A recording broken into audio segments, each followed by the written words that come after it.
El tema que tenemos el día de hoy está relacionado con qué está sucediendo con la auditoría y la contabilidad. Y es una pregunta genérica que yo muchas veces me la he hecho y la pregunta tiene que ver con qué está pasando hoy y qué es lo que están haciendo los organismos de la profesión, qué está haciendo la profesión en la práctica y incluso cuál es la percepción que tienen las personas de la profesión. Pareciera ser que cada día existe como una inclinación hacia dos cosas. La primera, como que las personas tienden a desestimar la contabilidad y la información financiera y la quieren como presentar de otra manera a través de informes de gestión, a través de informes de valor agregado, a través de presentaciones como EBITDA, a través de cualquier informe que a veces tienda a mejorar o tienda a presentar la información de otra manera. Por supuesto, pareciera ser que ese es el camino, parece ser que ese es el futuro, pero a veces queda como cierto escozor o como cierto, pareciera ser como que no se quisiera que la contabilidad a veces se desarrollara como tal y se le presta atención a otras cosas. Por supuesto, solo lo pongo como digamos como en el mantel de la mesa, pero sobre eso no quiere decir que eso sea malo, sea bueno, sino que simplemente que es como una percepción que veo. Y por otro lado, pues vemos que desde el punto de vista de la auditoría, pues también existe una presión hacia el auditor por los escándalos que han ocurrido, por temas de fraudes corporativos, por temas de inflar la información financiera. Y estas cosas pues afectan la profesión y cada vez que hay un efecto sobre la profesión o cada vez que la profesión se ve afectada, seguramente muchos de los organismos, tanto normalizadores o reguladores en cada país, o los organismos internacionales que emiten estándares, pues tienden a moverse hacia algún lado y al moverse, pues de alguna manera van a generar cambios y van a generar modificaciones en los estándares y vamos a conocer nuevas tendencias que muchas veces cuando uno las revisa, pues tampoco es que sean tan nuevas, pero de alguna manera sí van a generar cambios. Entonces, la idea es un poco que planteemos entre todos qué puede estar pasando con la auditoría y la contabilidad y que planteemos como algunas reflexiones, si me lo permiten.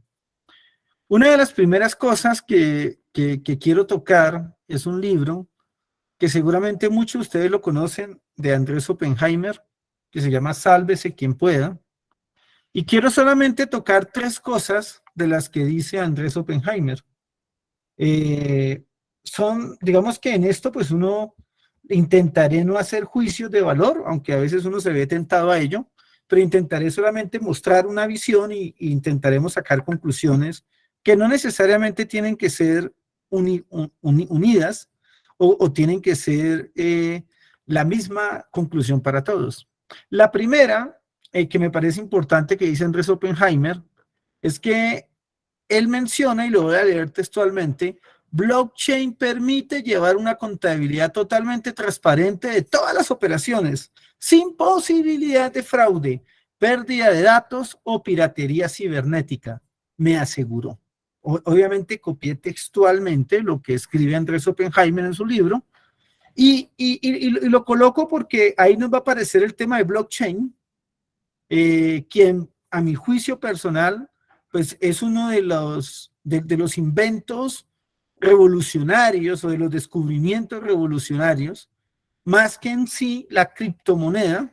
Me parece que el blockchain es el rey, me parece que el blockchain es quien se merece que lo entendamos más, que lo estudiemos más, por supuesto, sabiendo que blockchain tiene un costo, que el blockchain no es que esté al acceso de todos, pero que es algo que tenemos que empezar a conocer.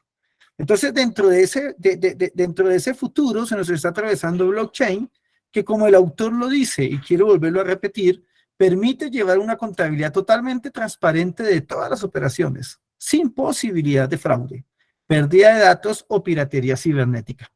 Entonces uno diría, ¿se acabó la auditoría? Y pues tal vez uno diría, no, no se acabó la auditoría, pero sí puede cambiar sustancialmente la forma como vamos a auditar. Porque si el blockchain da unas garantías, pues de alguna manera tenemos es que garantizar si ese blockchain definitivamente no fue adulterado, o seguramente tendremos que aprender a leer esos reportes, o tenemos que aprender a conocer cómo funciona el blockchain. Entonces, digamos que ese es un primer punto que me parece interesante de Andrés Oppenheimer, quien nos dice, ojo con el blockchain, no lo dice textualmente, pero nos lo da a entender, eso va a revolcar su profesión. Pero hay un segundo punto que quiero tocar de Andrés Oppenheimer, quien dice, en un futuro cercano, las grandes firmas de abogados de Nueva York, recuerden que él se enfoca mucho en ese mercado americano, no se parecerán a los de la novela de John Grisham, sino que las reemplazarán buffets más económicos asistidos por robots o por servicios en línea operados ya sea por las propias oficinas de abogados o por compañías de contabilidad, bancos, tiendas y otras industrias que ya están empezando a ofrecer herramientas de ayuda legal. Bueno, ¿y yo por qué tengo que ver con los abogados? Es decir, ya miramos en la tercera, porque no me metí con los abogados, pero él dice, mire, aquí a los abogados y sus grandes honorarios se van a ver afectados porque se le están metiendo también al rancho. Y uno de los que se le está metiendo al rancho, por decirlo como lo decimos en Colombia, meterse al rancho es como meterse con el negocio de otra persona. Una de esas personas que se le está metiendo usted a su negocio son las compañías de contabilidad. Entonces, solo diré que lo que ve Andrés Oppenheimer, que no es que lo vea a futuro, porque Andrés Oppenheimer en el libro no intenta plantear que eso en el futuro va a pasar, sino que él plantea que es la tendencia hoy y que eso va a tener un efecto futuro. Es decir, alguien dice, puede ser un libro futurista, para mí no es futurista, para mí es un libro que plantea qué está pasando hoy, qué puede usted percibir hoy, y eso seguramente futurista sería proyectar en qué puede pasar mañana. Y en ese segundo punto, pues voy al tercero. Y la tercera, me gusta lo que él pone, porque él dice la ofensiva de los contadores. Por supuesto, cuando él habla de la ofensiva de los contadores, se enfoca mucho en 4 firmas, que seguramente nosotros ya las conocemos, que las conocemos como las 4 grandes. Y ellos dicen, las grandes empresas de contabilidad, como ya usted la conocen, Deloitte, EY, KPMG y PwC, que ya no se consideran firmas de auditoría. Y mire que eso es algo importante que eso no es futuro, él ya lo dice. De hecho, en Colombia, muchas personas quedaron aterradas porque por primera vez KPMG nombra de presidente a un socio no auditor. Seguramente en otros países eso ya habrá pasado, pero en Colombia no habría pasado, no había pasado, y tenemos la primera de las Big Four en las cuales nombra a un no auditor como presidente de la compañía. Entonces, ellos dicen, lo que dice Andrés Oppenheimer es que estas 4 grandes firmas de auditoría ya no se consideran firmas de auditoría. Es decir, cuando él se refiere a firmas de auditoría, es que hacían como su principal negocio hacer auditoría, sino que ahora se definen como empresas de servicios profesionales multidisciplinarios, o, como él lo menciona, servicios globales integrados de soluciones de negocios. ¿De acuerdo? Entonces, ellos dicen, en Estados Unidos se están metiendo con el negocio de los abogados, porque ya se vuelven multidisciplinarios. Y claro, ¿qué le puede parecer mejor a un empresario? Tener un asesor legal, un asesor contable, un asesor tributario, o prefiere tener un paquete todo en uno donde le ofrezca una solución a algo que seguramente el empresario puede desconocer o necesite expertos. Entonces, básicamente, él mismo menciona que a pesar de que en Estados Unidos ellos no pueden ofrecer servicios legales, por un tema legal, por un tema de restricción legal, pues lo cierto es que en Gran Bretaña, Australia, México, China, Japón, Alemania, Francia, España, Italia y Canadá, y pues diré que Colombia también, pues ya lo está haciendo. Es decir, él dice algo que salió en la revista The Economist. Él dice, cuidado abogados. Esto él no, bueno, él no lo dice, sino que lo escribe de una revista británica que es The Economist. Cuidado abogados, los contadores vienen por tu negocio. Entonces, el tema no es tanto de que la profesión contable va a desaparecer. Al contrario, esto lo que va a hacer es generar movimientos, y dentro de los movimientos estamos viendo que esas firmas, las firmas de contadores, tienden a volverse más disciplinarias, más multidisciplinarias o más de soluciones de negocios. Y pues esto deja una gran pregunta que ya se están planteando muchas personas, y es, ¿y qué va a pasar con la auditoría? ¿Qué va a pasar con la auditoría? ¿Será que la auditoría va a desaparecer? ¿Será que en un futuro no necesitamos auditores? ¿Será que ya a las grandes corporaciones contables no les interesa la auditoría? Porque si bien es una línea de negocio, pues es una línea de negocio demasiado riesgosa, mientras que existen otros productos más atractivos como la consultoría, como la asesoría, donde tengo menos riesgo, puedo cobrar muchísimo más, y en últimas el empresario siente que le genero más valor agregado. Digamos que estas son cosas que están sobre la mesa. Ve uno que existe mucho ataque sobre el auditor, pero como no lo compartí acá, pero hay muchos escritos donde de alguna manera existe una inquietud, existe una preocupación, porque cada vez es más difícil realizar temas de auditoría, cada vez es más difícil mantener los temas de independencia, y cada vez es más difícil en este mundo globalizado poder encontrar fraudes o poder evitar fraudes. Bueno, no quiero, algunos de pronto dirán que eso no es cierto, que ahora existen más herramientas, pero pues quiero expresar solamente preocupaciones de lecturas que he realizado. Entonces, partiendo de ahí, de esa primera parte, realmente de ese tema de Andrés Oppenheimer, igual si alguien, María Janet, cuando alguien quiera hablar o decir algo o haya un comentario, yo no veo el chat acá, no veo si alguien levanta la mano, no veo, no sé si me están escuchando siquiera. Entonces, tranquilo que estamos aquí estupefactos escuchándolo, este tema tan importante que nos trae hoy.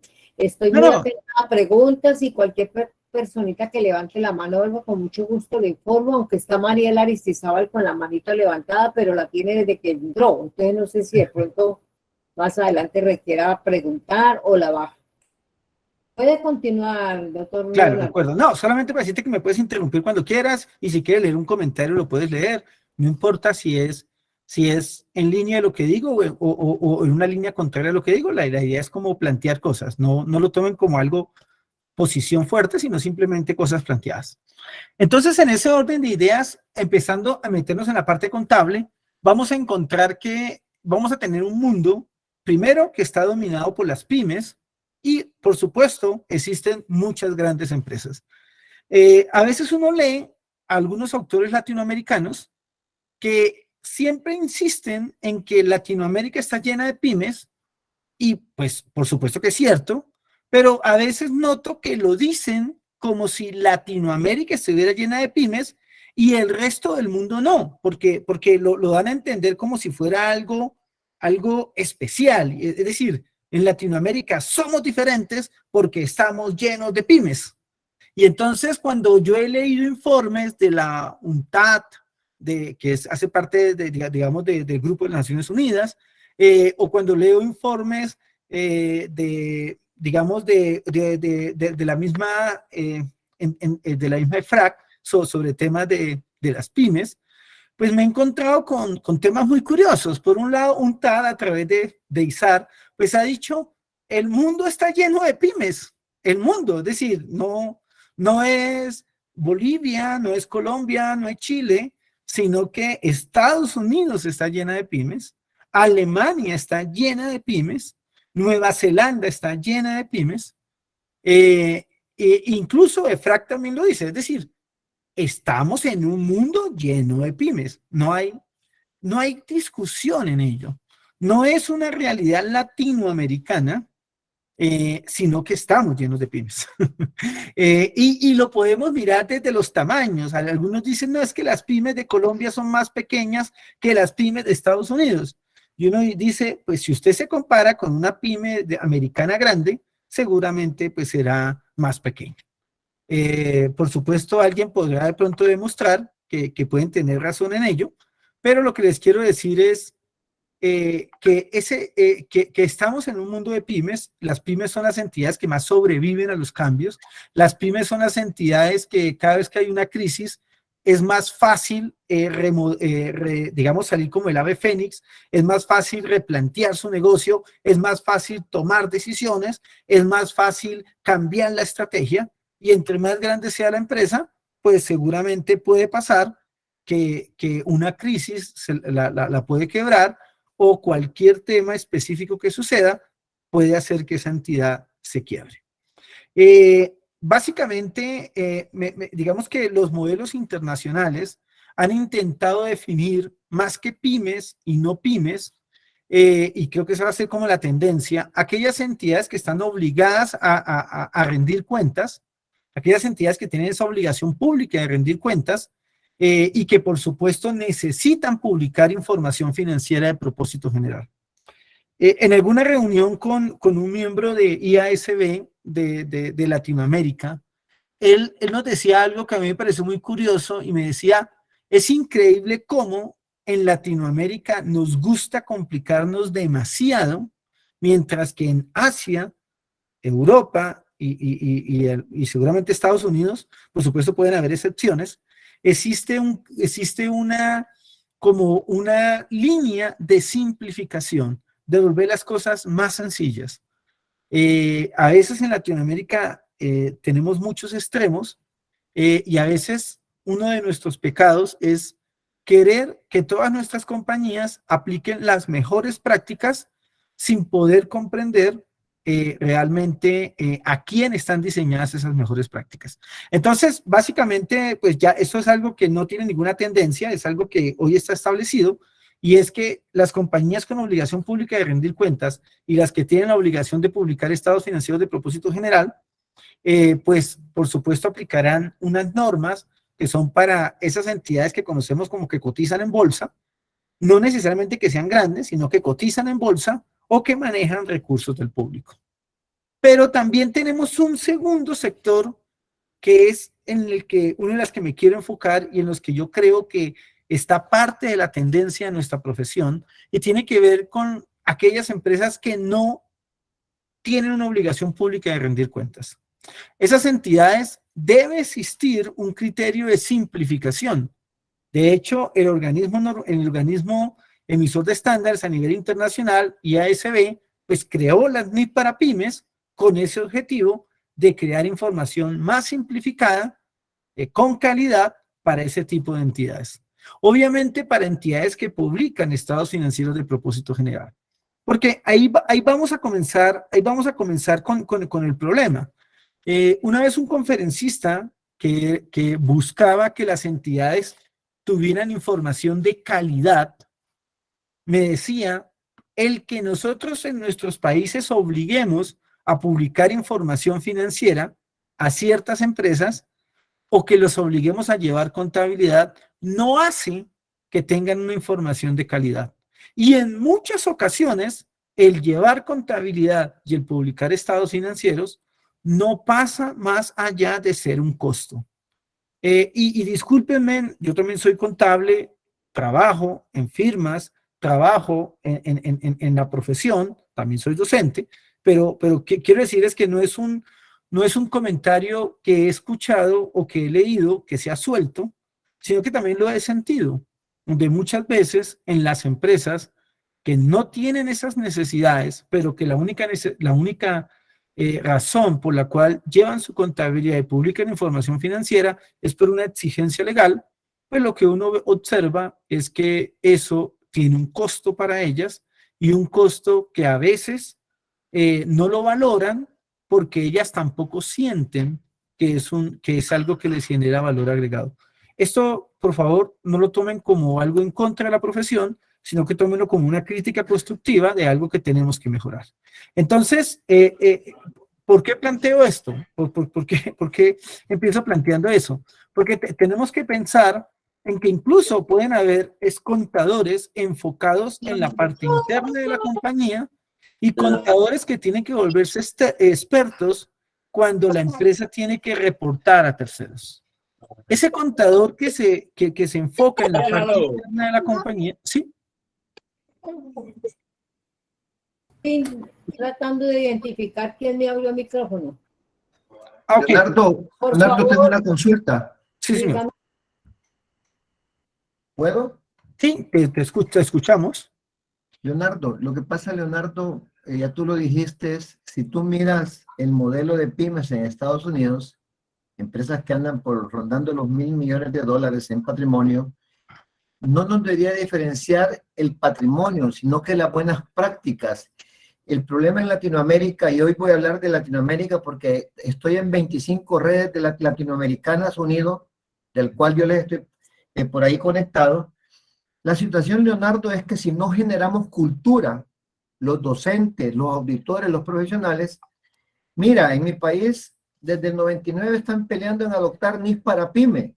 Y el problema, te voy a decir rapidito, para robarte unos medio minuto, hay empresas que son de $50 millones su patrimonio y ellos se consideran PYME y como tal no están obligados a llevar NIF para PYME, no están obligados a llevar ningún estándar internacional porque dicen somos PYME, pero a la hora de cenar en los clubes de millonarios se reúnen con los millonarios, con Carlos Slim o cualquier otro millonario y ahí sí son millonarios.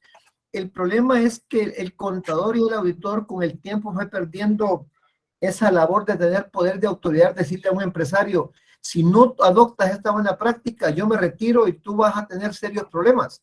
Entonces, Leonardo, el problema es que todos deberíamos de ser, no cotizar en bolsa, sino que transparentar todo para que todos deberíamos de estandarizar las buenas prácticas. Y por eso aquel día les dije, no debería existir ni full ni NIF para pyme. Una sola NIF debería existir para todo el mundo y hacer buenas prácticas. Ahí me quedo. No, está perfecto tu comentario. De hecho, el comentario es supremamente bueno. Recuerden que incluso hoy tenemos que la NIF para pymes, recuerden que inició con la versión 2009, va a la versión 2015 y terminará en septiembre, porque es la fecha que aparece en el calendario de IASB, que vamos a tener en septiembre del 2022 la tercera versión de la NIF para las pymes.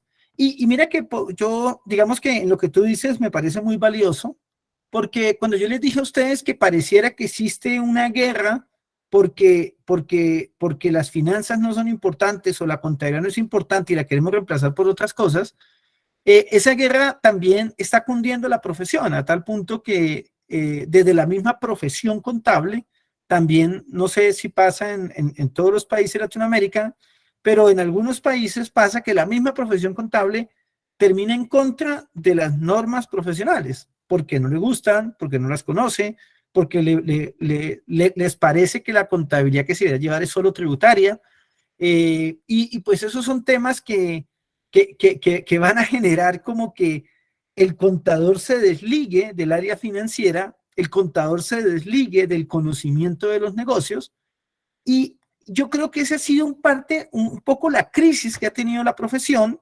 donde un contable que no conozca del ambiente de negocios, que no conozca del mundo financiero, pues claro que rompe con estas normas, las cuales tienen esa visión, y pues por supuesto no las va a querer aplicar, sino que va a querer aplicar otra cosa o va a querer aplicar una contabilidad de pronto más legal, con criterio legal o con otro tipo de criterios. Y de hecho, cuando la contabilidad se hace con ese criterio legal, es donde precisamente insistía, donde se vuelve costosa para el empresario, porque el empresario de alguna manera necesita tener una información financiera que también de alguna manera le sirva a él, y que por supuesto también le sirva para rendir o para presentar información cuando necesite financiación o cuando necesita hacer negocios con otras personas. Pero es válido lo que tú comentas y ojalá más comentarios de esto pueden hacerlo sin ningún problema, porque un poco lo que quiero es como ayudar a construir y sabiendo que pues todos podemos tener visiones diferentes. Aquí en este cuadro lo que les quería decir es que hay información que puede ser interna y hay información que tiene que ser, que es externa. Tal vez noto que se ha perdido un poco eso y que se quiere una información que sea la misma para todos. Es decir, que sea información igual interna, igual externa, igual para propósitos tributarios. En este cuadro que yo estoy mostrando aquí, básicamente coloco 4 cosas y coloco para qué hacer información financiera. Por ejemplo, no es lo mismo hacer información financiera para propósito general que para propósitos internos, que para fines tributarios o simplemente para fines de supervisión de alguna entidad estatal. Yo solo puedo hablar desde la perspectiva de mi país porque, pues, por supuesto, no conozco, hoy estoy internacionalizado, no conozco otros países, no he tenido la fortuna de trabajar en otros países, pero pues hablo desde mi país y hasta ahora he visto que muchas veces como profesionales confundimos estos 4 propósitos y al confundirlos, pues enredamos al empresario, nos enredamos nosotros y de pronto podemos generar como algunos errores al momento de elaborar esa información. Rápidamente aquí para decir, si yo hago información financiera de propósito general, pues está claro que mis usuarios son muchas personas, normalmente personas que no son los socios o accionistas que participan en la administración, sino normalmente terceros. Y seguramente aquí las normas de información financiera, pymes o plenas, pues seguramente traen esas buenas prácticas y son útiles. Seguramente también puede existir la necesidad de que exista información auditada y tal vez cuando me refiero a auditada, tal vez debía haber dicho que también podría tener, en vez de ser una auditoría, podría ser una revisión de información financiera histórica en el contexto de las normas de aseguramiento. Porque a veces también en mi país, todos los estados financieros, por lo menos en mi país pasa, que todo el mundo tiene que hacer estados financieros de propósito general. Incluso así no tenga préstamos, incluso así no se los presente a nadie, entonces tiene que hacerlos de propósito general y en algunas ocasiones tienen que estar auditados por el revisor fiscal. Entonces, pues claro, eso hace que genere cierto costo o para sopesar ese costo, eso hace que existan profesionales de menor calidad prestando un servicio que en últimas no se presta con el estándar o con la rigurosidad de la buena práctica, pero simplemente, como son entidades que en últimas nadie las revisa, que no le presentan esto a nadie, pues se terminan haciendo las cosas por cumplir la norma, por hacerlas, y tal vez yo creo que ese es uno de los principales problemas que está pasando en nuestra profesión. Pero también tenemos información para fines internos, que tiene que ver con algo que ya necesita la empresa, que necesita el gerente, que necesita la junta directiva. Y a mí a veces me llaman compañeros y me dicen, Leonardo, la junta directiva me pidió un estado de resultados sin la depreciación, pero camina y les explica que eso no se puede hacer. Y yo les digo, pero ¿para qué necesitan ellos? No, pues solamente necesitan saber cuál es el resultado sin la depreciación. Bueno, ¿y por qué no intentamos entender qué quiere la junta directiva? Que no le está pidiendo un estado financiero de propósito general, que no le está pidiendo un informe auditado ni firmado que va para terceros, sino que simplemente le está pidiendo un informe para ellos, para conocer ciertas cosas, porque seguramente requieren tomar una decisión o quieren mirar cualquier cosa. Entonces, hace falta ese contador interno también que se refuerce, donde entienda cuáles son las necesidades de la entidad cuando requiere elaborar información solo de propósito interno, que por supuesto no requiere ser auditada, que no requiere firma del contador como tal, sino que simplemente son informes a la junta directiva, presupuestos, informes de costos, algunos temas de indicadores seguramente, no sé, ese tipo de situaciones. Pero también hay una tercera que tiene que ver con temas tributarios, donde algunas personas en mi país hablan de la contabilidad tributaria. Yo, ojalá no genere mucha discusión, yo no creo en la contabilidad tributaria. Para mí la contabilidad tributaria no es una práctica. Para mí lo que existe es la contabilidad financiera, y de la contabilidad financiera pues se puede emitir información tributaria, que es la que iría en las declaraciones tributarias, y que por supuesto se elabora con unas reglas diferentes a las de las normas de información financiera en algunos casos, y en otros casos pues existe como una homologación o como una sinergia entre ellas. Y por último tenemos también informes para fines de supervisión, donde definitivamente un organismo, una autoridad de control, nos puede pedir información tan detallada como ella quiera, o con un formato que ella desee, o presentada de una manera como ella crea que lo necesita. Pero pues esto, para empezar, y digamos que el mensaje que quiero decir acá es que el contador, o hoy lo que tiene que pasar, es que tienen que haber contadores que comprendamos para qué hacemos información, cuál es el propósito, qué necesita. Puede ser que tengamos clientes que necesiten las 4 cosas y que digan, no, mi cliente necesita las 4 cosas. Posiblemente sí, pero no todos necesitan las 4 cosas.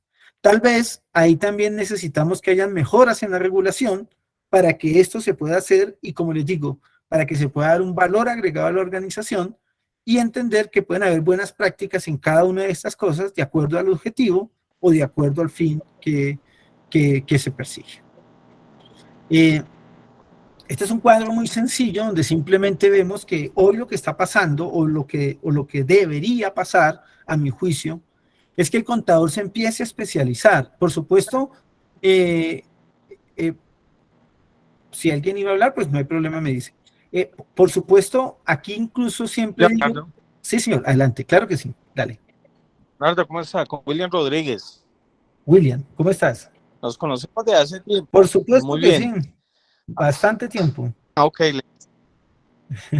A ver, Leo, antes de que entres a esta introducción, toda la referenciación de lo que estás hablando, y estaban hablando precisamente también de un tema cultural, es precisamente de la academia. Yo creo que debemos partir desde la docencia que nosotros mismos hemos practicado, porque acuérdate en el 2013, cuando empezamos con el tema de normas internacionales y dando los diplomados, decíamos que la introducción de las normas internacionales de información financiera también requerían un cambio en el chip del contador, y es que este contador profesional fuera más integral, ¿sí?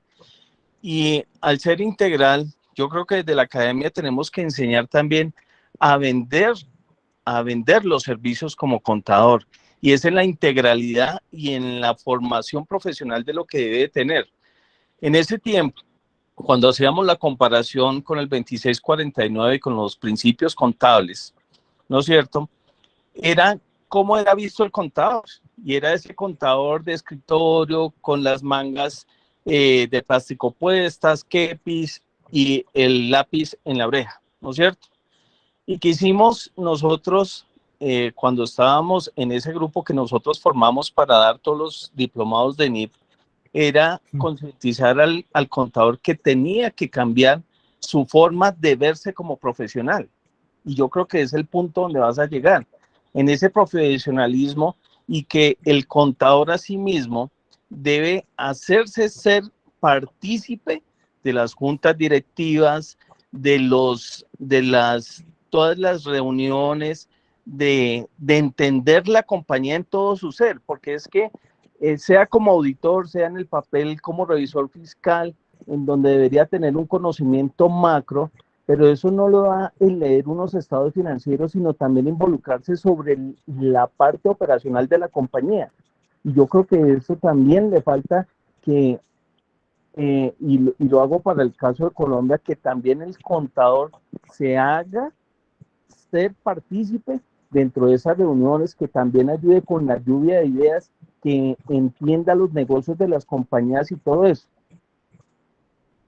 Yo creo que las buenas prácticas y todo el tema normativo no solamente va a ayudar a eso. Claro, tiene que haber una ley, unos cimientos a dónde llevar nuestra profesión.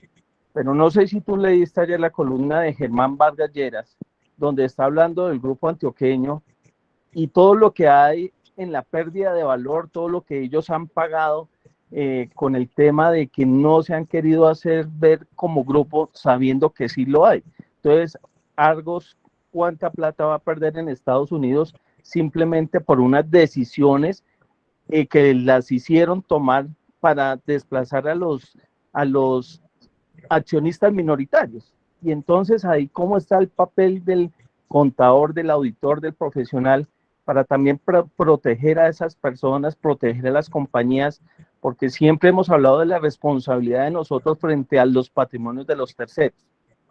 Pero viene una sumatoria, ¿sí?, de que tal vez nosotros la hemos construido por el trasegar de ya de que llevamos mucho tiempo trabajando en esto, y miramos con otra óptica todo el tema del desarrollo de la profesión. Pero ¿cómo la ven los nuevos profesionales que están saliendo? ¿Qué les estamos dando nosotros para que empiecen a construir también desde los pilares que nosotros estamos entregando y para que ellos los tomen con la verdadera responsabilidad? Claro, uno se encuentra dentro de las empresas que a los dueños de la compañía le es muy importante el tema tributario. ¿Y para qué a Colombia? Ya lo que estamos haciendo. Y también es donde debe participar el contador, no en lo que tú llamas, y a efectos tienes toda la razón, de la contabilidad tributaria, sino en la planeación tributaria. Pero para eso también hay que formarse, tomar esas experticias de conocer todo esto, y ahora en vista de lo que está proponiendo el nuevo gobierno, de hacer esas planeaciones anticipadas, y todo ese es el valor agregado que nosotros tenemos que entregar, demostrar, para que sí mismo los dueños de las compañías, los que utilizan la información que entregamos, la vean con el valor agregado que queremos darle. ¿Ves?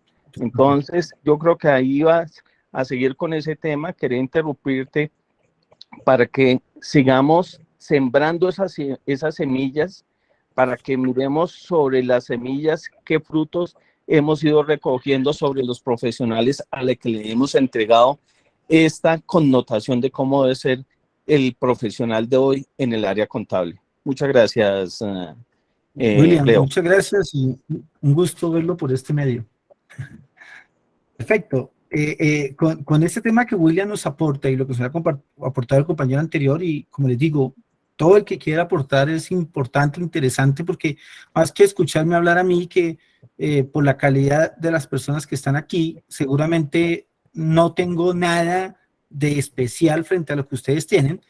Más que escucharme a mí es eso, es intentar botar ideas y que ustedes también puedan retroalimentar y que sientan que puedan participar. Entonces, un poco lo que yo veo también es que le estamos diciendo al profesional, especialícese. Claro, es importante la especialización como compilador de información financiera, alguien experto haciendo estados financieros, es necesario, porque muchas veces cuando vemos las notas a los estados financieros, cuando vemos la forma como se elaboran los estados financieros, todavía tienen pinta de muy legal y de menos financiero. Por supuesto, seguramente esto poco a poco puede ir cambiando, seguramente en algunos casos esto no puede ser tan cierto, pero en muchas partes sí puede ser una generalidad.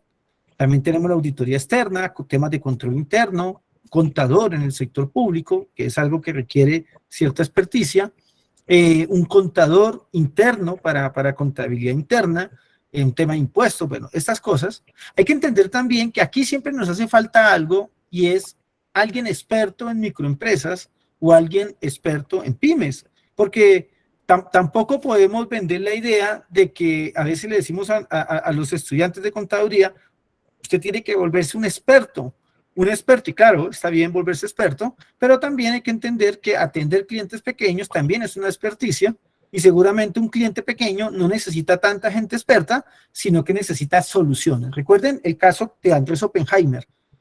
Los contadores vienen por tu negocio, le dice a los abogados. ¿Por qué? Porque el abogado se quedó en su negocio. Soy civilista, soy penal, soy comercial. Mientras que el contable lo entendió, las firmas contables lo entendieron y dicen, nosotros somos multidisciplinarios y nosotros vamos a resolver los problemas de tu entidad. Y eso es lo que se necesita.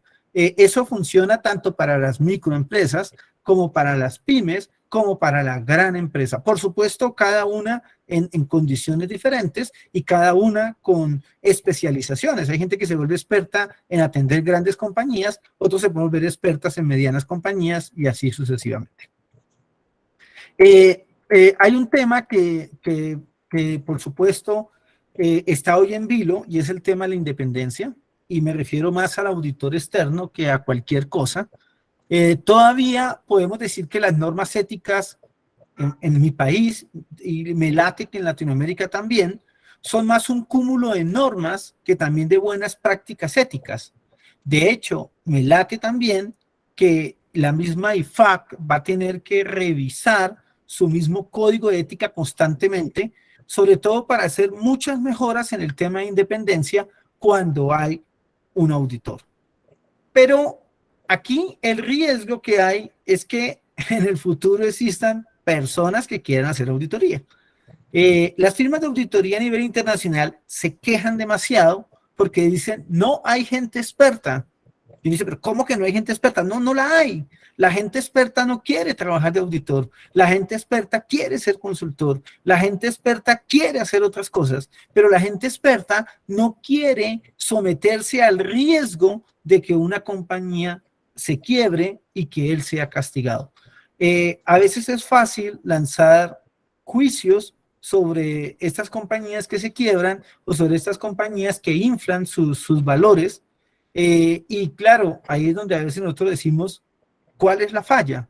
En el documental de la DW de Alemania, que está en español en internet, ellos se enfocan mucho en el tema de la independencia y dice, hay una falla en la independencia. Ellos también ya descubrieron que el problema es que las grandes firmas se dedican a la consultoría y el tema de la independencia es un tema que les preocupa. Y que les preocupa porque uno no sabe si apretar es la solución o si la solución es sentarse de verdad, encontrar cuál es el problema y buscar la solución. Muchas veces nosotros decimos pues que las sancionen, que las acaben. Entonces, cuando existían las 8 grandes y comenzaron a haber líos, la gente se puso contenta porque algunas de ellas se cayeron. Se cayó una, qué bien. Se cayó la otra, qué bien. Ya no son 8, sino 4. Y entonces ahora la preocupación existe, es en esa. Hay 4. ¿Será que son muy pocas? Pero entonces ellas dicen, somos 4, pero tenemos problemas para conseguir gente experta. ¿Qué hacemos? Porque siendo 4 tenemos problemas. Definitivamente las otras que nos siguen difícilmente van a poder llegar a ser las 6 o otra vez a las 8. Entonces, ese es un tema que hay que evaluar. Seguramente IFAC tendrá que mirar cómo mejorar el tema de la independencia, pero sobre todo creo que hay que sentarse a analizar qué puede estar pasando con ese tema de la auditoría, el cual sigue siendo necesario, el cual se sigue necesitando, porque los fraudes a veces los entendemos como si alguien se robara el dinero, pero muchas veces los fraudes no tienen que ver con eso, sino que tiene que ver con presentación de información financiera que me haga ver más bonito, que me haga ver más fuerte financieramente, cuando lo contrario estoy con algún problema, tengo un problema interno y no lo quiero mostrar al público. Entonces, el tema tiene su complejidad, es algo no tan sencillo, pero quería poner la ética como un tema fundamental, sobre todo en el tema de lo que está pasando con nuestra profesión, porque la gente, a pesar de que nosotros en la profesión sabemos que hay profesionales que no actúan éticamente, la gente tiene una buena impresión del contador desde el punto de vista ético. Mucha gente cree en una junta que si un contador revisó algo, que si un auditor ya dio su dictamen sobre algo, ellos creen que ese trabajo fue realizado con ética profesional, siguiendo lineamientos profesionales, y eso es algo que a veces los contables no valoramos. Creemos que la gente piensa que no, pero en el fondo la sociedad sabe que necesita confiar en un contador, sabe que necesita confiar en un auditor, y es algo que tenemos que reforzar. Yo creo que en Latinoamérica tenemos más esa crisis que en otros países, que en otros continentes, pero creo que en Latinoamérica tenemos que empezar a trabajar por ello, por por mejorar esa imagen del profesional, del profesional. Aquí me salto para otro tema que está pasando en la Fundación IFRS, pero pues es una tendencia, y es hablar de la sostenibilidad. Entonces ya comenzamos a hablar de que tiene que existir una información sobre la sostenibilidad. De hecho, la Fundación IFRS modifica su constitución e incluye el Consejo Internacional de Normas de Sostenibilidad, y básicamente su objetivo es presentar un conjunto único de normas de sostenibilidad y copian lo que vienen las normas de información financiera, legalmente exigibles, globalmente aceptadas, comprensibles y de alta calidad. Esto estamos viendo que ya el solo hecho del anuncio de la Fundación IFRS, el solo anuncio del espaldarazo de del G7, del Financial Stability Board, de muchas instituciones, pues está haciendo que muchas entidades se fusionen para lograr como esa unanimidad en poder tener normas, en este caso, de sostenibilidad. Entonces, el tema de la sostenibilidad es algo que viene, pero es algo que es mucho más multidisciplinario que el solo hecho de ser contador, y es algo en lo que seguramente nos tenemos que preparar. El trabajo no van a empezar desde cero, van a empezar a trabajar desde lo que hay, desde la información que ya han presentado algunas instituciones. Entonces, seguramente va a ser un trabajo que rápidamente se va a reforzar y que rápidamente va a dar resultados. Ellos hablan de que los inversionistas tienen un interés en generar información material para la decisión de ellos mismos frente a estos riesgos que puede generar temas como el clima, temas como medio ambiente o temas en general sobre la sostenibilidad. No se está hablando de una contabilidad ambiental como algunas personas lo profesan, donde dicen chao a la contabilidad financiera, bienvenida a la contabilidad ambiental. No, no es así. Simplemente es un tema de empezar a mostrar información no financiera, la información financiera, pero algo en lo que no puede pasar es que, por supuesto, esto no puede tampoco desplazar la información financiera, la cual pues todavía hoy tiene una utilidad demostrada. Algo que sí está pasando en la Fundación IFRS, curiosamente, es que ya este board de sostenibilidad tiene 14 miembros, mientras que el board de NIF tiene nomás 10 miembros. Es decir, pareciera ser como si la misma Fundación IFRS hoy está más centrada en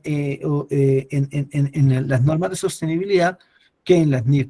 Por supuesto, es una leve impresión, no quiere decir que esa sea algo que ellos lo hayan dicho, pero pues es como una leve impresión al observar que hay más personas en el board de sostenibilidad que en el board de NIF. Puede ser un tema temporal seguramente, pero pues es lo que tenemos en este momento. Eso como para hablar del tema de la sostenibilidad, que es un tema que tiene cierta importancia. El otro tema que quiero aquí tratar, y Marianne, tú me dices también cuando el tiempo se vaya agotando, porque pues yo puedo hablar mucho tiempo, pero pues se nos puede desaparecer la gente y no quiero eso jamás. Usted me dice el tiempo cómo va, todas esas cosas, ¿vale? Bueno, mi sí. amigo Leonardo, en el chat no tenemos preguntas, saludos y agradecimientos como siempre. Ángel Navarro acaba de levantar manito, le vamos a dar la palabra. De todas maneras, vamos hasta las 9 de la noche, falta media horita, que vamos interactuando entre personas que quieran participar y su importante exposición, hasta llegar a las 9. Dale. Entonces le damos la palabra a Ángel Navarro. Ángel, abre micrófono. Muy buenas noches.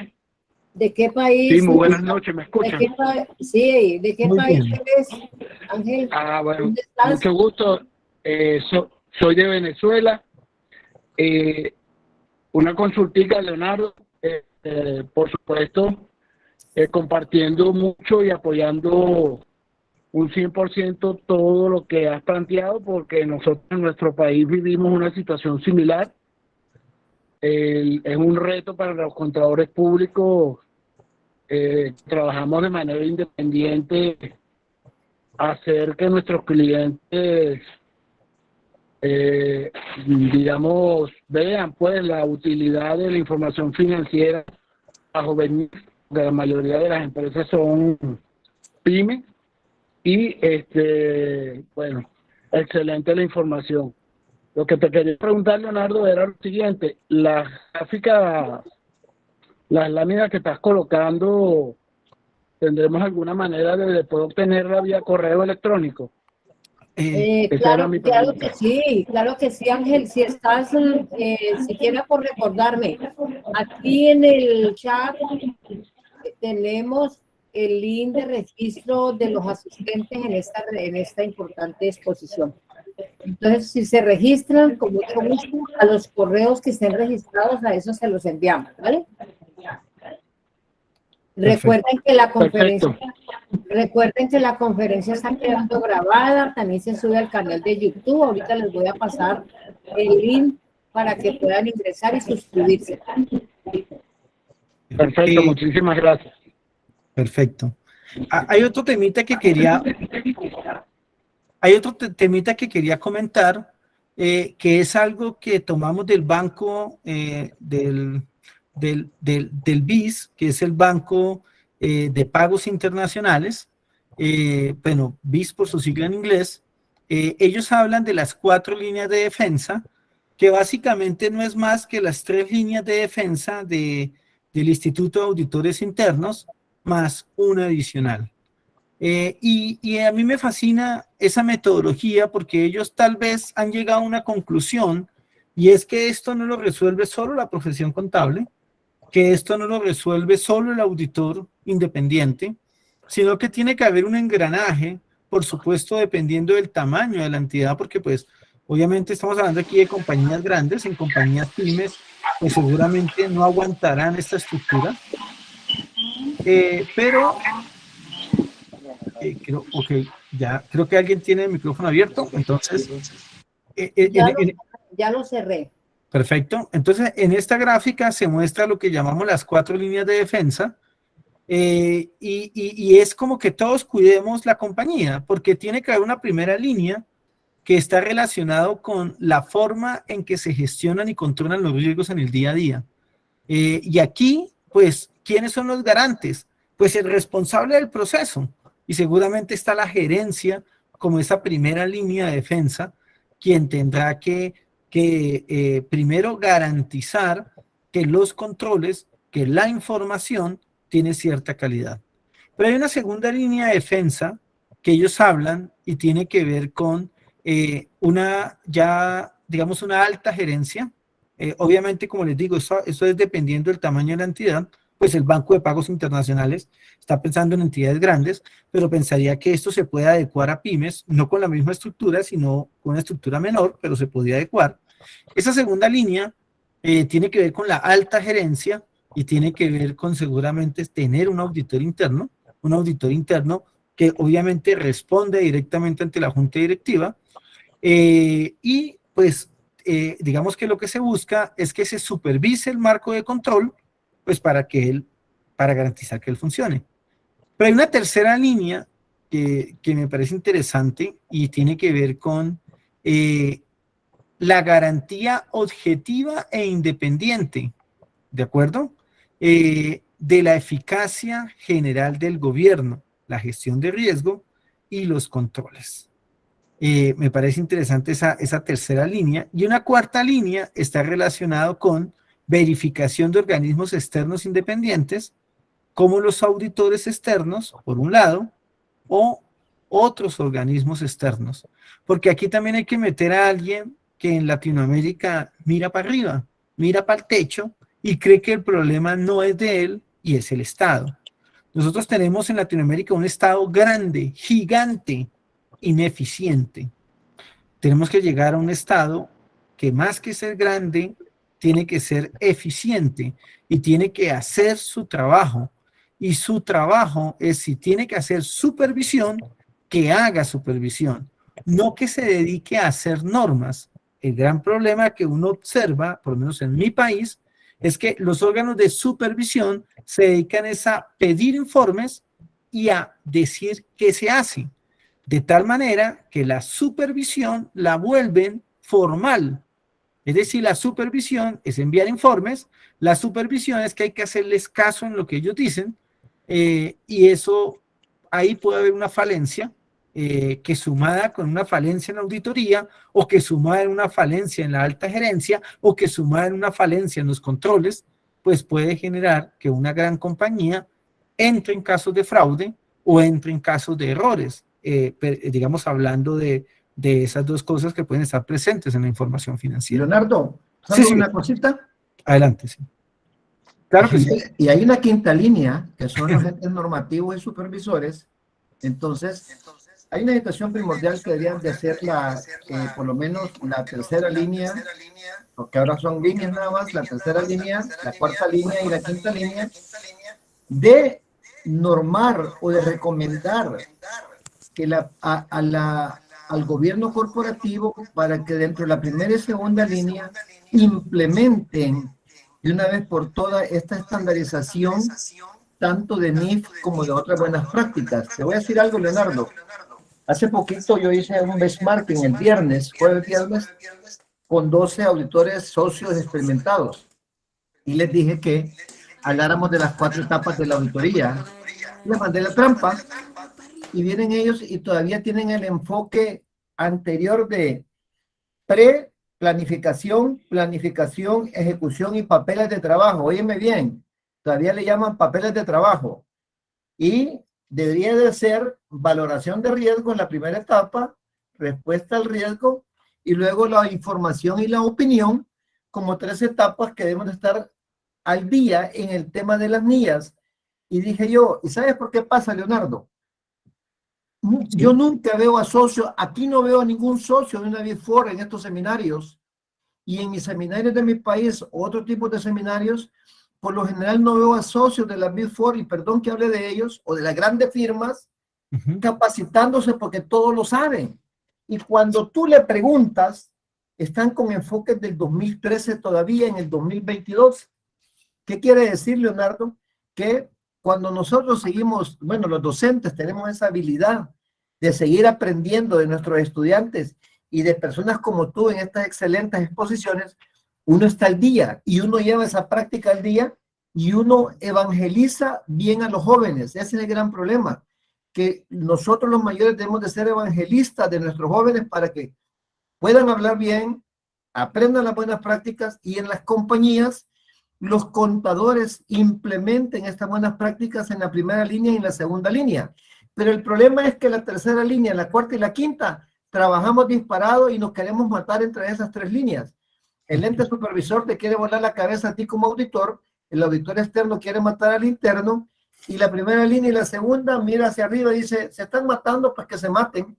No sé si eso te abona lo que estás explicando. No, ¿Okay? está perfecto, está perfecto, así es, así es. Así es.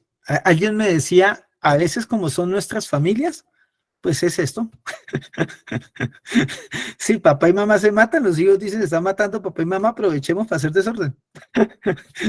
Bueno, es diferente, pero a veces tiene que ver un tema con ese tema cultural. Pero no, muy interesante ese comentario que realizas.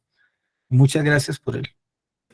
Y aquí como un tema adicional, como un tema para ir finalizando, aunque cuando les enviamos las diapositivas van a encontrar muchas más cosas, pero pues no se trata de llenarnos de temas, solamente que siempre quiero traer más tema del que voy a usar, pues como usted lo dice, son docentes y uno de docentes siempre aprende que es mejor que le quede tema sobrando a que le quede tema faltando, ¿no? Entonces, pero hay un consejo que da AIPA que me parece interesante. Cuando ustedes reciban la diapositiva, van a ver que muchas de las cosas están referenciadas porque pues yo no hice, solo lo que hice fue copiar y pegar porque pues de uno que pueda aportar en esto.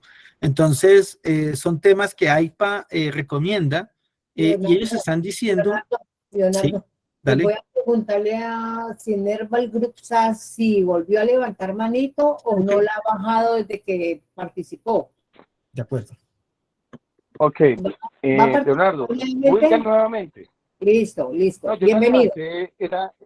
sí, era hacer tu reporte con respecto a también lo que decía Germán, con respecto a que nunca se ven los socios en estos foros internacionales, pero tampoco lo que vemos es la participación del gobierno y de los que nombran en gobierno. Tengo verdaderamente la curiosidad de saber cómo es que, digamos, como en todos los políticos, y pensar efectivamente en todo lo que estamos hablando, así nosotros como comunidad contable, exigir el derecho de lo que queremos. Y te lo digo porque tuve una experiencia hace muy poco con la Superintendencia de Sociedades, en donde efectivamente una compañía estaba pidiendo una autorización para sacar una OPA y estábamos presentando estados financieros de periodos intermedios y en una de las sociedades soy revisor fiscal. E hice mi informe de revisión, como le dice la 2410, es un informe de revisión porque es un periodo intermedio y Sí, simplemente la superintendencia rechazó el informe y dijo que tenía que ser un dictamen como si fuera de cierre de ejercicio. Entonces yo digo a quienes ponen en esos puestos porque efectivamente mandé mi respuesta con toda la normatividad, con lo que ha dicho el Consejo Técnico de la Contaduría, y la situación es que cada día a nosotros nos ponen con muchas más cosas de obligaciones en el campo de la revisoría fiscal y vamos a enfrentar unas situaciones del que colocan a ese lado, ¿no es cierto? Y de uno como profesional que sí se está actualizando, está participando, que ahora vienen con el tema de Sacrilat, el oficial de cumplimiento, el manual, y cuando uno lee todo esto, ¿quién lo hizo? ¿No es cierto? Y exige también dentro de ese informe ciertas competencias del oficial de cumplimiento, entonces, ¿a quiénes se nombran? Entonces, ahí volvemos como en una sinergia, ¿no es cierto? Donde esto simplemente es un círculo donde seguimos cayendo y el gobierno no presta atención sobre esas cosas y lo único que nos colocan como para irnos a un lado es más obligaciones, más responsabilidades, más tareas, pero cuando levantamos la mano y decimos se ha equivocado usted porque la norma sí trata sobre esto, dice no señor, si usted quiere que le autoricemos la OPA a la compañía, tiene que hacerlo de esta manera. Y entonces, ¿dónde está la voz de los que estamos profundizándonos, profesionalizándonos y estudiando todos estos temas que son del calar de nosotros profesionales de cada día? Ahí dejo la inquietud. Muy bueno el caso y es un caso que es interesante que lo hayas dicho y es un poco lo que dicen algunos estudiosos del tema legal y se llama la legislación del escritorio o la legislación del computador, ¿no? Entonces, si el computador dice debe traer un informe de auditoría y dice informe de revisión, entonces se lo devuelven. De hecho, para cerrar el caso suyo, recuerdo mucho en Colombia una discusión que hubo en una cámara de comercio donde me llamaron y me dijeron, doctor, están presentando un registro único de proponentes, porque acá todo el mundo le dicen doctor, están presentando un registro único de proponentes y dice disponible y no dice efectivo y equivalente al efectivo. ¿Qué hacemos? Entonces uno dice, ¿y qué tiene que ver el nombre? No, pero es que si no dice disponible, si no dice efectivo y equivalente al efectivo, pues eso no es NIF. Y uno dice, pero entonces se vuelve lo formal más importante que lo esencial, que lo sustancial, precisamente por esa legislación de computador, donde la gente hace un checklist y con cero conocimientos, pues hace un checklist y si no dice lo que quiere encontrar ahí, pues no, pues está mal. Entonces, no, interesante ese tema en el que tenemos que seguir seguramente trabajando fuertemente en ello. Bueno, perfecto. Como consejo adicional, y ya que la doctora Marayanet me está diciendo que corte el chorro, No, no, y ya por el tiempo, que como María Nos Daniela había dicho, nos quedan 15 minutos, Leonardo. perfecto. Hay unos consejos adicionales que está dando AIPA que me gustaría que los miráramos. Son unos 7 consejos. El primero es que se necesitan conocimientos sólidos en temas técnicos, más resolución de problemas, comunicación, liderazgo y demás habilidades interpersonales. Y yo aquí quiero hacer hincapié en eso porque yo discuto, porque la gente le dice a uno, es que el contador tiene que saber de liderazgo, tiene que saber de comunicación, tiene que saber de habilidades interpersonales. De acuerdo, pero un contador jamás podrá ser un vendehumo. Es decir, un contador jamás podrá ser una persona con bajos conocimientos técnicos, pero con muy buen liderazgo, con muy buena comunicación. Eso es igual de peligroso que, que, que, que incluso es igual de peligroso que alguien que solamente es técnico y no sabe expresarse. Yo creo que es más peligroso porque esas son las personas que llegan a grandes escaños, pero no conocen, no saben y terminan generando muchos inconvenientes y muchos traspiés. Entonces, Leonardo, sí, adelante, adelante, adelante. Leonardo, con respecto a lo que tú indicas, efectivamente, puede tener mucho liderazgo, puede tener mucho conocimiento en materia tributaria, en materia laboral, pero si no tiene, como bien indicas, un sólido y un fuerte conocimiento técnico, la realidad es que cuando prepara su información financiera no la entiende, solamente sabe la parte superficial. Y es ahí donde lamentablemente el profesional contable se ve desplazado. ¿Y por qué? Por falta de argumento técnico. Gracias, Leonardo. No, estupendo, estupendo, estupendo, estupendo. Y de hecho, me gusta como AIPA lo coloca, porque AIPA dice, se necesitan conocimientos sólidos en temas técnicos más, no al revés. No necesito un líder, sino que necesito un tipo que tenga fuerte conocimiento técnico, pero que sepa resolver problemas, que sepa comunicar, que sepa liderar y que tenga habilidades interpersonales. Creo que usted mencionó algo muy importante y le agradezco ese comentario que realiza. Segundo, Aprovecho estos ¿vale? minutos que nos quedan para informarle a los presentes que vuelvo a replicar el link de registro. Es muy importante el registro de esta noche porque a todos les llegará las memorias de presentación que nos está regalando Leonardo esta noche. Perfecto, María Janet. El segundo punto es, la tecnología no va a acabar con usted. Usted lo que tiene que hacer es aprovechar la tecnología, porque dentro de los servicios que también prestamos, los contables, están relacionados con el uso de la tecnología. Definitivamente, el contable le queda más fácil saber cómo la tecnología se usa en todo el tema de la información financiera que al que sabe de sistemas o al que sabe de tecnología aprender el tema de la información financiera. Leonardo, te robo un segundo. Claro, todo lo que quiera y no es robo, es Ya que habló participación. mi maestro Parrales por ahí. Mira, Leonardo, acabo de terminar 2 auditorías, una forense y otra de otra categoría. Y te voy a decir algo. No voy a decir nombre porque me gusta ser ético, perdón por lo que dije en los Big Four, porque han salido varias noticias últimamente. Pero mira, Leonardo, he visto 2 software de 2 sistemas ERP, fíjate, que dicen que están integrados, que son uno que es a nivel mundial, wow, una maravilla, y el otro que está en toda Latinoamérica. Pero fíjate algo, no están ni siquiera con base a NIF para pymes, el módulo de contabilidad, y uno de estos módulos no lleva registro auxiliar y el otro no puede hacer balance, sino que tiene una balance de comprobación para que en Excel tú logres hacer los estados financieros básicos. Y yo me quedo, Dios mío bendito, puede ser el mejor monstruo tecnológico, pero como decía el maestro Parales ahí, si no lo han hecho contables con base a ese entendimiento y a ese marco de comprensión ni siquiera de NIF para pyme, ¿de qué contabilidad estamos hablando? Y me quedo con eso porque, o sea, me enseñaron un Porsche, pero ni siquiera tiene encendedor de Volkswagen.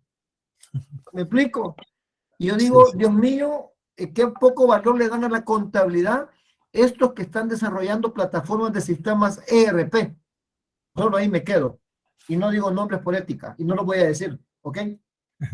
Muchas gracias. Muchas gracias y seguramente algunas personas conocen casos similares o conocen el mismo caso que usted menciona. Es posible.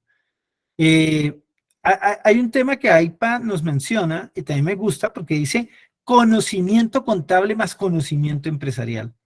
El contable tiene que conocer del mundo empresarial, tiene que conocer. Y ese mundo empresarial implica finanzas, economía y tecnología. Pero volvemos a lo mismo, conocimiento contable más, ¿de acuerdo?